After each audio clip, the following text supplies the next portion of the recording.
What is up, my Squirtleites? It is I, your king, welcoming you back to more Let's Play Destiny. In the last episode, we finished off the last of the Ascendant challenges, and in this episode, we're going to be taking on the Corrupted Strike here in the Dreaming City. Now, we have to stop, or put a stop to, one of the corrupted Techeuns from Mara's court, and we're going to be doing that by taking out a bunch of Scorn and a bunch of Taken. Now, remember how earlier in the series, in the Forsaken portion of the series, I said that you really need to remember the ball throwing mechanics. Well, this is why, actually, believe it or not. It has almost nothing to do with the raids. It has almost nothing to do with the dungeon. Note that I say almost when I'm saying that, but it's more to do with this strike in particular. So, let's kill everything in here, and we're going to head on inside. It looks like we just had two people join us. Heart of the temple.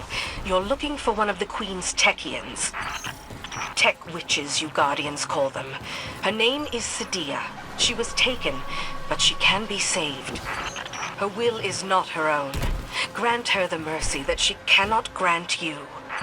Now, this part we're running through right here, in the early days, actually used to have a bunch of enemies spawn in it, but they since removed them just because I think it made the strike drag on a little bit too long. Plus, that was a pretty treacherous area to fight enemies in because there was basically no cover. But once you get through there, you're going to be in the elevator area. Now, the elevator area is the first instance of the ball throwing mechanics. We're going to want to, well, kill some apparently teleporting scions. But once the elevator gets started here, and we're going to do that by hacking it, we are going to want to pick up these balls, and we are going to want to throw them at each other, if this guy is so kind. Thank you. And we're going to want to take this ball and use it to start destroying a bunch of shielded enemies, like this. Make sure that it's charged up so it does maximum damage, and there you go. All right, let's keep going. Now I'm going to grab another one. I'm going to throw it at this guy. And he will take care of, or I guess he's going to make me do it. That's okay. I honestly don't mind if I don't get kills on this, but we're going to have to time this one perfectly because there's 3 shielded enemies this time as opposed to 1. Now, also, there's going to be a blight that spawns in the middle, and this thing will kill you if you get too close to it, so stay around the perimeter. So first the scions spawn, shoot the scions, kill them, but as soon as the next set spawn, get ready to throw. Like so. Make sure that they're all clustered together so the explosion gets all 3, and there you go. That's it. That's the whole elevator. Very, very simple. And once it comes to a stop, we're going to have some hive to deal with. This guy is 711. Man, somebody needs to put the game down for a moment. Not to judge or anything, but this is what I mean when I say that some people play this game way too much. Way more than is healthy. So let's start killing the hive. I'm going to kill that shrieker. And once everything in here is basically dead, we can move on. All right. Let's go. Now, as we continue through this area, a bunch more Hive Knights and Shriekers are going to spawn. Just kind of take them out systematically as you go.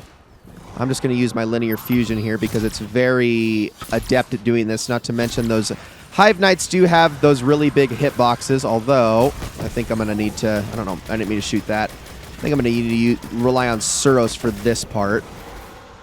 And this is a, by the way, I just want to say right now, this is a really good strike, but people really hate it because how mechanic heavy it is, which I think is a huge shame because I appreciate the heavy emphasis on mechanics. I think it's really, really cool, honestly. Big, big fan of it. All right, so once we get into this area, there's going to be an ogre that's going to spawn in, and I'm going to super it the second it spawns in, like as fast as possible. And once it dies, you notice the castaway buff on the left. Once that timer counts down, we are going to be sent to a Taken variant of this exact same room. Now we're going to have to kill the other one while a bunch of Shriekers shoot at us, as well as other enemies. Once they both go down, a portal to the outside will finally spawn, and we're good to go. Apparently that guy decided to get a little bit too big for his britches. So now I am all sorts of stuck in here, and it looks like everybody left. Cool. Well, that just makes it easier for me. All right. So let's continue. Keep killing all these thrall as we make our way down. Now, the only problem with not having anybody in this strike is I have nobody to pass off the orb to, which we're going to still need to use that mechanic a little bit later on. But there is, I can at least show what happens when you don't pass off the orb when we get to the boss, assuming nobody else joins us before that happens. Now, ooh, don't you be shooting stasis at me, you jerk. They retroactively added the stasis enemies into this strike. They were not in there originally because stasis was not a thing yet.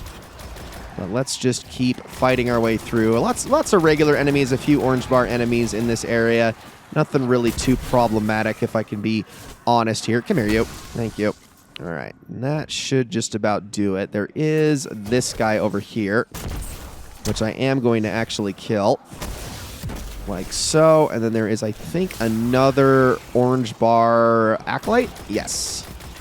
Who can snipe you from pretty far away with stasis. Now, we're going to want to head on in through here. All right, this is another part you kind of need to be careful in. It's not too difficult, but it can catch you off guard if you're not paying attention. Because we need to make quite the drop. And this drop goes directly down into a portal, but there are a lot of obstacles along the way. Now, it looks like... Yeah, don't... Okay, see, that's exactly what you have to watch out for, is like that rock spawning in on me. It's a little bit late. It usually doesn't do that. But you need to also watch out for these blights that spin around with these little bombs. So try to jump to soften your blow. You can land on these platforms if you want to, but I prefer to just go straight down and into the portal. All right, we did have someone else join, so that's good. Hopefully they'll be able to actually help us with the boss. I think the first two only came in here with an agenda to kill those two ogres. I could be mistaken, but it certainly seemed that way because they were together. And there is another person. Sweet. All right, so we got some more acolytes. Start killing them. Watch out for... There is another orange bar up ahead with some stasis. I'm going to kill him as fast as I can. And he dropped a prime engram for me. Thank you very much. There we go. Just take all of them out one at a time. Another orange bar. And then there is a platform with a fair bit of enemies further down, including a couple of minotaurs, as well as a bunch of thrall. So let's get rid of them next. And I'm trying to focus on the minotaurs, but they're kind of hard to make out here. There's actually, okay, there's a lot more than just two. I think there's actually 4 of them, but oh well. Just take them all out. That, I think he teleported around that one. There we get out of here. Thank you. All right, that should do it. Now there are a few vandals down here. That one put up its guard, which is fine. Kill that one there. And then I'm just going to punch this vandal. And let's continue. A few more vandals down the hallway. Try to kill them before they put their shields up. And now all that remains is the boss herself. Which is... It's an easy fight. You just have to be paying attention. That said, I will say that this is one of the hardest strikes in the game on the highest difficulties, like the Grandmaster level. So there is that. I'm actually going to jump to the outside here. You ready? There is Sadia. And make sure you're not standing outside of the actual stone. You want to be on the platforms. A bunch of enemies will spawn in. She's going to be immune to start the fight. Now, what you want to do is you want to take the orb. We'll see if either of these guys know what they're actually doing here as I try to grenade a few of these enemies. But while we kill everything, and I'm going to do a little bit of punching here. Let's see if they know how to do this. So I'm going to throw it at you. Now throw it at me. Throw it at me. I don't think he knows how to do this. I don't think he knows how to do this. Well, okay. There it is. Yeah, that's what you want to be doing, is throwing it at the boss to take down her shield. All right, now as everyone jumps over here, I am going to hit him with the super just to kind of crowd control here. Perfect. And yeah, I don't think he really knows how to do this much either, but that's okay. Don't worry, as soon as she teleports to that side... And let's see if we can knock her health down a little bit. As soon as she teleports on over to that side, usually the ball will transfer.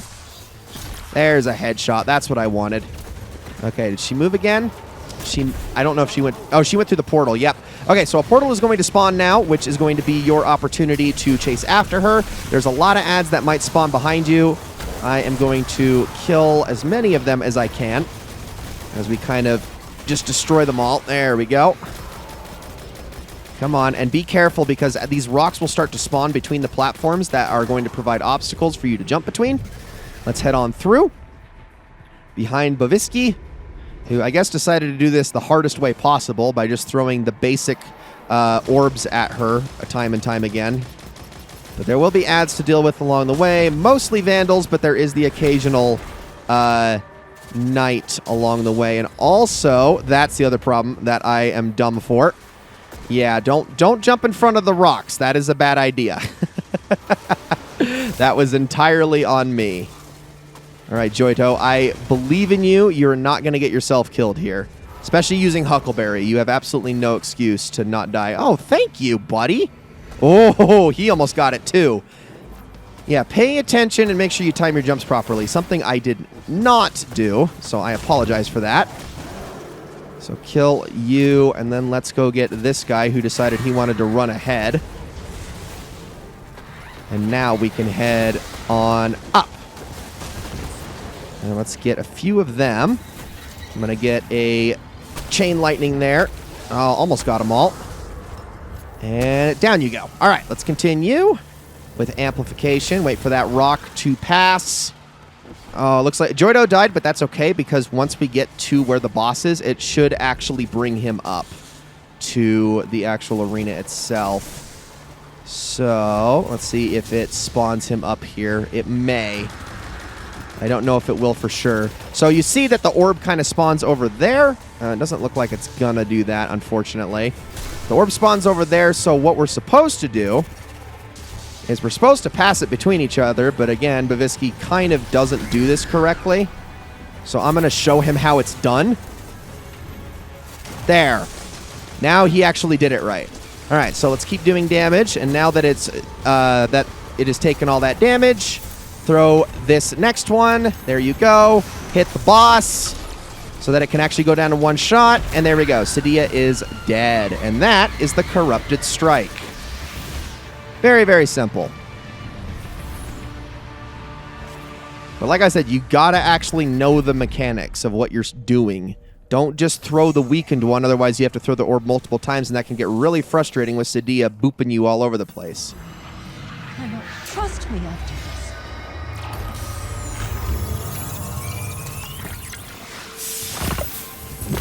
And ladies and gentlemen, that is going to be it for this episode of Let's Play Destiny. Thank you all so very much for watching. I hope you all enjoyed this episode very, very much. In the next episode, we are going to be beginning, the Shattered Throne Dungeon, what I think is the highlight of the entire Forsaken expansion. Thank you all so much for watching, and I will see you all then.